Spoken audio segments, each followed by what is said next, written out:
নমস্কার, আমার নাম ডক্টর অংশুমান মুখার্জি। আমি ফোর্টিস হসপিটালের ইন্টারভেনশন পালমোনোলজিস্ট। একটা অবস্থার কথা চিন্তা করুন, আমরা যখন মাতৃগর্ভে থাকি বাইরে থেকে ইউএসজি মেশিন দিয়ে ডিটেক্ট করা যায় যে ভেতরে বাচ্চার নরণচরণ কেমনভাবে হচ্ছে। তাহলে ভাবুন তো, যদি শ্বাসনালীর বাইরে একটা টিউমার থাকে আর আমরা যদি এরকম একটা ইউএসজি মেশিন ঢোকাতে পারি যাতে কিনা জানা যাবে এই বাইরের টিউমারটার সাইজ কীরকম বা সে কীরকম অবস্থানে আছে, তাহলে কতই না সুবিধা হয়। এরকম একটা যন্ত্র আমরা ইউজ করি আমাদের পেশেন্টদের ক্ষেত্রে যারা এরকম কোনো সমস্যায় ভুগছেন, লাংসের টিউমার যেটা কিনা শ্বাসনালীর ভেতর থেকে অ্যাক্সেসেবল না, বাইরে রয়েছে, তাদের ক্ষেত্রে এন্ডোব্রঙ্কিয়াল আল্ট্রাসাউন্ড বলে এক ধরনের যন্ত্র ব্যবহার করা হয়। এখানে ব্রঙ্কোস্কোপ অর্থাৎ এন্ডোস্কোপের মতো একটা যন্ত্র যেটা কিনা লাংসের ভেতরটা দেখা যায়, সেই ব্রঙ্কোস্কোপের টিপের ওপর একটা ইউএসজি প্রোব লাগানো থাকে। সেই ইউএসজি প্রোবটা যখন শ্বাসনালীর দেওয়ালে টাচ করে ব্রঙ্কোস্কোপ, তখন এর বাইরের যে অংশটা, সেই বাইরের অংশে কী ধরনের টিউমার আছে সেটা জানা যায়।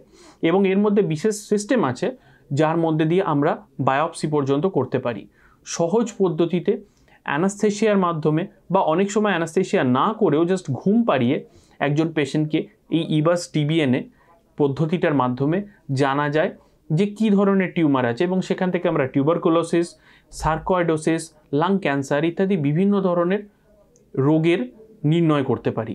শুধু তাই নয়, লাং ক্যান্সার ট্রিটমেন্টের ক্ষেত্রে যখন আমরা স্টেজিং করি, যখন আমাদের অঙ্কোলজিস্ট বন্ধুরা আমাদের কাছে পাঠান স্টেজিংয়ের জন্য, সেক্ষেত্রেও কিন্তু আমাদের ঠিক বুকের মাঝখানে যে লিম্ফ নোডগুলো আছে অর্থাৎ গুটির মতো জিনিসগুলো আছে, সেখানে কোন জায়গায় ক্যান্সার ছড়িয়েছে কোন জায়গায় ছড়ায়নি সেটাকেও পৃথক পৃথকভাবে ডিটেক্ট করার জন্য এই যন্ত্রটির অপরিসীম উপকারিতা আছে। তো ইবাস টিবিএনএ আপনারা যদি কখনো এরকম ধরনের কোনো প্রবলেমে ভোগেন, সেক্ষেত্রে আমাদের কাছে আসুন। আমরা ইবাস টিবিএনএ পদ্ধতির মাধ্যমে আপনার শ্বাসনালীর বাইরে যে ধরনের টিউমার আছে যেগুলো অ্যাক্সেসেবল নয়, সেই টিউমারগুলোর নির্ণয় করার যথেষ্টভাবে চেষ্টা করি এবং সেই নির্ণয়ের মাধ্যমে ভবিষ্যতে ট্রিটমেন্ট যাতে ভালো হয় সেই চেষ্টাটা করে থাকি। নমস্কার।